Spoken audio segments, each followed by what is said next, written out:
When President Trump reversed course on separating children and parents at the border, his executive order did not come with an instruction manual. As of Saturday, the Department of Homeland Security said 522 children have been reunited with their parents, but there are more than 2,000 still in the custody of the Department of Health and Human Services. Meanwhile, Congress debates the wider issue. On Thursday, the House rejected a hardline conservative bill on immigration. The GOP leadership postponed a vote on a more moderate bill.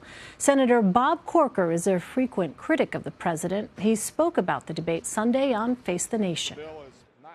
Well, Margaret, it obviously is not something that is realistic. It's not something that appreciates these young children, and it certainly was done in a ready, fire, aim way. Obviously, there was no preparation for it. I can't imagine any American's heart not going out to these families, knowing these children are being separated, and then where were they going? So I'm glad the administration took the steps they took. Joining me now from Washington is the moderator of Face the Nation, Margaret Brennan. Margaret, we just heard Senator Corker criticize the Trump administration's approach to immigration. What has the senator himself proposed to deal with the issue? Well, Senator Corker of Tennessee, along with a number of other prominent Republicans, including really significantly here, Senate Majority Leader Mitch McConnell, have signed on to a piece of legislation that's really narrow. It does not solve the immigration crisis, but what it does is it basically helps the president keep his pause of separating families when they cross the border illegally. So the placement we have right now, which the executive order this week that the president signed off on, is only a temporary fix. And the Senate's offering up something a little bit more permanent.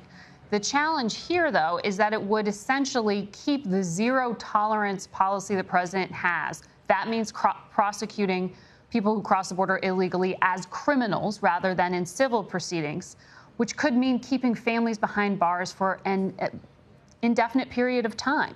And so while this solves the crisis in the most immediate sense of separating families, the question becomes, is it the right policy for U.S. taxpayer to criminally prosecute families, keep them behind bars altogether, and pay for them to remain in detention? So this is really just a Band-Aid to solve what was a White House-inflicted crisis at the border, without really providing the kind of broad immigration reform that other Republicans are saying is needed, but not really willing to push or get support for, certainly before those November races. Realistically, how likely is it Congress can pass an immigration bill, especially after President Trump tweeted and called immigration legislation a waste of time? He called it a waste of time. He called what's happening right now in the House, this fight within the Republican Party over how best to legislate around immigration, a waste of time. Basically said, don't try until we get these results from the November races. And he predicted what he called a red wave, essentially getting more Republican votes. But what he's calling for is more Republicans who look like him, who act like him, who are Trumpian, not the sort of classic establishment Republicans, someone like Bob Corker, who's outgoing, sounds a lot more like, which is to say the president thinks that this idea of immigration, which is incredibly emotional and incredibly divisive, is a motivating factor for his base to go out and vote in November. He also realizes, though, that it is not a winning thing to try to push forward a solution to the crisis, the really origin of this all right now, until he gets through those November races. And the other party here, the Democrats, the president is blaming as obstructionist, being pro-crime, open borders. They're not offering any solutions at the moment either. Well, Senator Corker also spoke about trade. Let's listen to what he said. The president broadly has used Section 232 of the Trade Act, which is national security. It's absolutely an abuse of his authorities. It's being used against our European allies, Canada, Mexico, and many other countries. So, Margaret, what did he tell you needs to happen on trade? So Senator Corker is trying to get an amendment attached to any bill at this point that would essentially make it tougher for the president to use his authority to put tariffs on other countries on national security grounds. He's saying putting tariffs on our good friends in Canada and in Europe is basically turning America into a pariah. It is not getting us better trade deals. It is just getting us a trade war. The problem is that while a number of his Republican colleagues agree with Senator Corker privately, they are not willing to pick this fight with the president, at least right now, at least not ahead of those November races. The ticking time bomb for many of them, though, is this schedule we see with the Chinese already vowing on July 6th to put more tariffs on American-made goods, particularly agricultural products from the heartland of this country. That may force some Republican lawmakers to have to stand up for constituents who are complaining it's hurting them in their pocketbooks. And according to our CBS polling, we are seeing Americans who are asked what these tariffs will do to them predict that it will hurt them personally, that prices will go up. So this is a test. It's a gamble by the White House to say that looking tough on trade will ultimately pay off for the president versus jeopardizing the economic growth and all the good news messages on tax cuts and the benefits that Republicans want to campaign on in the fall.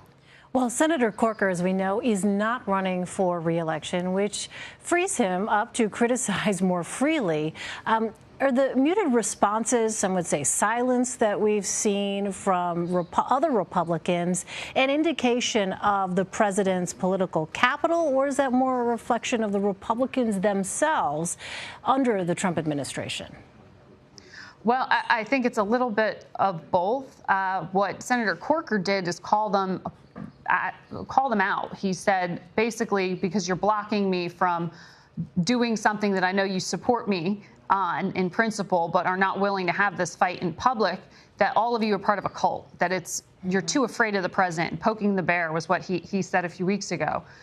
To a certain extent, that's true. Republicans are giving the president a little bit more time to see if he can close a deal with the Europeans, with the Canadians and Mexicans, because they do support the president in his hardline push on trade towards China. They don't support him necessarily on those trade deals with our allies. So these threats that the president keeps putting out there, like he did this week, saying he was going to put a 20% tariff on European-made cars, that's not something that sounds good to elected officials from Alabama or South Carolina, where there are big European manufacturing plants for automobiles in this country. They are going to potentially feel more and more uncomfortable the more this hits them economically. The challenge here is the president really believes in this policy of hardline stance of tariffs. It's something he's been dedicated to for a very long time, and he and his advisors show no signs of backing off of it. Well, you also spoke with Republican Congressman Jim Jordan of Ohio. He is on the House Oversight Committee, which just subpoenaed FBI agent Peter Strzok. What did the congressman say he's interested in finding out from Agent Strzok? Well, Agent Strzok is controversial in and of himself because, if you recall, he was part of the Hillary Clinton email investigation. He also, for a time, was part of the special counsel's investigation, the probe run by Robert Mueller into the possibility of contact between Russian officials and the Trump campaign. So he touches two really controversial topics, and he was, it was revealed in a report had sent text messages, had conversations that described what he said was an ability to stop President Trump from winning office. Obviously failed, but the very idea that he would, as an agent, express these kind of political opinions in a way that could appear to be politically biased and possibly influence his work in those investigations has caused a lot of concern, particularly among the president's allies. So Congressman Jordan does have questions for Peter Strzok this week in that deposition. Strzok has said he will come forward. He will answer questions willingly. According to his lawyer, he will not plead the Fifth. And interestingly, Elijah Cummings, a Democrat who also sits on House Oversight, said that he too has questions for this particular agent. He said, you know, a lot of what was said in those messages was deeply troubling to him. But this should not be used as a way to undermine the broader probe that is ongoing now into the president, because Strzok is not part of that investigation.